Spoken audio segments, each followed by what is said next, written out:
of each topic in the United Kingdom context. Some participants who spoke with AKBC News, including the President, All Nigerian Confederation of Principals of Schools, Akwa Ibom State Chapter, Elder Steve Akpabio, were all thankful to Governor Moino for approving the workshop while bearing their minds on lessons learned. We are very excited to be privileged to have the state government arrange this for us to meet with our counterpart in UK. We are really thrilled and we are grateful to them for such opportunity to bring in somebody from the United Kingdom to tell us about the principles and the techniques of education in the UK. And we hope that we are going to adopt so many of what we have discussed today. As a principal of a school, I will make sure my teachers do their work effectively. I go around by myself, not just leave the job to the teachers. I will go around to make sure the students are well taught. Mercy Ekere, AKBC News. Ekert-born entrepreneur tackles unemployment in Akwa Ibom State through free skills acquisition provision of tools. This and other reports after the break. Please stay with us.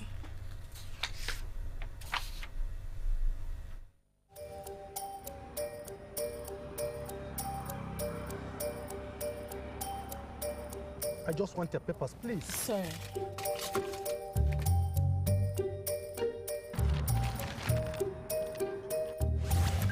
Salary don't enter. Yes, so and month never even reach chef. Na salary plenty, oh. No wonder I no gree collect roja from my hand. Shut up, sir.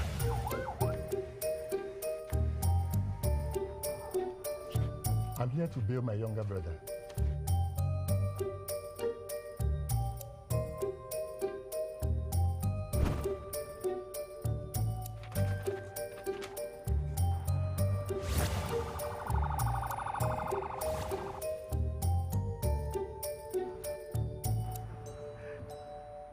If it happen.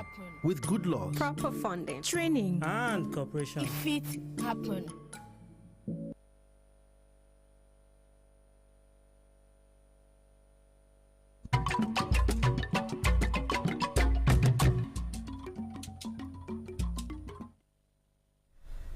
We are glad that you are still with us, and now to the rest of our report.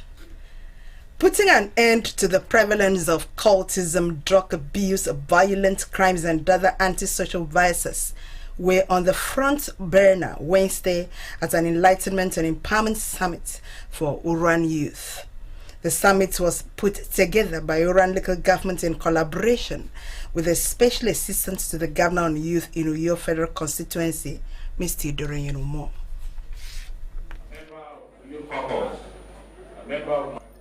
More than a platform to pitch responsive citizenship, the summit offered opportunities for dialogue, sensitization on government programs and policies, as well as peer review among young people who were pulled from various youth leadership clusters.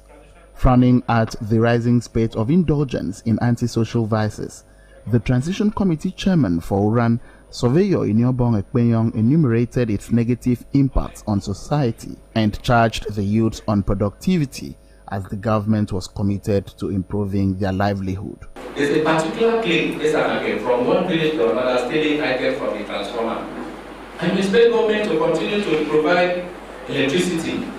And the government said it explicitly, any village that it comes, cannot get electricity, and then at a point, mobile pocket those cables, and it will not provide. Let him go to villages, interior villages that do not have electricity at all. Rather than villages that the government spends so much putting cables and electricity cables, and some people will just go around vandalizing those things. Enumerating programs in Governor Rumoino's Arise agenda the youths should take advantage of, the Special Assistant to the Governor on Youth, Uyo Federal Constituency, Mr. Doron Yenumo, restated his resolve to mobilize young people in the constituency to play big in the scheme of things, but urged them to shun all forms of vices. Let me ask you a question. Have you ever seen I will want more drugs. I will, you know, I will not mental well. I will give him a queen or drugs in Bobo or Israel wherever. Because I want my drugs, I will remember for a day more. This or a day more, I am getting 10,000 or 5,000. I want drugs. I'm an iron man. Who say, more new fan, I take the drugs. Or another more drugs. For ya, yes, will continue. A day will come, like a yaman. For me, be a senior anniversary ticket. A day will come that give you your anniversary ticket because of drugs. Political stakeholders from Uran, including the House of Assembly member, Mrs. Itoro Etem, and the political advisor to the governor, Prince Godwin Tukude, came handy with advice for the youths.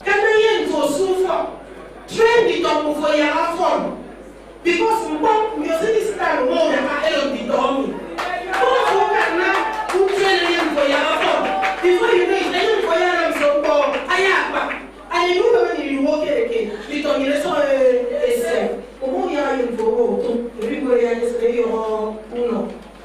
so I want you, please, go put that drugs to folks that they don't use. About using my young dog. Please, refuse the drug so that you can open your eyes. Not just the eye facing around. The subconscious eye that comes from your internal capacity. And based on that your capacity, shall you demand what is appropriate to you. Participants at the summit interfaced with security operatives on how to scale down crime in the area. There's no crime you commit and you think because you repented. In law, you don't even repent in law. There's something like repentance in law. You must pay for a crime committed. We talk about drug abuse, which is a key thing. We're talking about substance, taking substance in a manner not considered. You are not sure of your safety. A sense of being in danger. High point of the summit was presentation of 1 million naira each to 4 youths of the area as business support by the chairman who ran the government transition committee. Most commentators on the rates of unemployment in the state often focus on the government at all levels and the organized private sector to find solutions to the issue through creating employment for the youth. And Ekert-born furniture maker based in Uyo, Mr. Blessed Sunday, has introduced a new narrative to the conversation by offering free training to willing trainees and assisting them with tools at the end of that training. The federal government has tasked state governments to get involved in the electricity distribution network in the state and also bridge the metering gap. Minister of Power, Mr. Adebayo Adelabu, gave the task at a meeting with commissioners and energy in Nigeria. He said the move is to strengthen collaboration between the federal and state governments towards achieving regular power supply. While addressing the commissioners, Mr. Adelabu drew attention to Abia State where Geometric Power Limited has established a 188 megawatt power generating plant supplying and distributing power to between 7 and 8 local government areas in the state. He urged other states to attract such investments to their domains so that the citizens can enjoy quality power supply.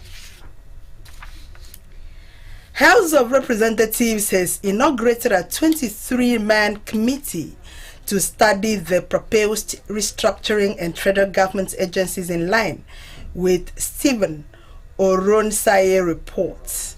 Speaker of the House, Abbas Tajuddin, while inaugurating the committee, charged it to examine the recommendations of the executive arm of government and advise the House accordingly. According to the Speaker, the committee, headed by the House Leader, Professor Julius Ihonyebare, would advise the House on the appropriate steps to accommodate those that are likely to be affected by the restructuring. He added that the committee would also recommend appropriate measures to reduce the likely outcome of the exercise as well as possible laws to accommodate the development. People with a family history of high blood pressure have been advised to go for regular health checks and cut down on salt intake. A family physician, Dr. Jide Onyekwelu, who gave the advice in an interview with Newsmen, said measures will enable them to reduce the risk of coming down with the killer disease. He warned them against the consumption of alcohol and tobacco, consumption of diet rich in saturated fats, as well as obesity and overweight. According to the physician, embracing regular health checks and making the right lifestyle choices would not only keep them healthy but also prevent premature deaths from hypertension and stroke-related diseases. That's where we end our bulletin tonight, but before we give another look at the top stories. Governor Moino has spoken of the importance of accurate data, stressing that government relies on census figures to formulate policies, plan development, allocate resources, site infrastructures, as well as manage security. Akwa Ibom State government has resolved the age-long boundary dispute between Edemiyere in Ikona local government area and Ibiaku Udo in Ibioni Ibom local government area.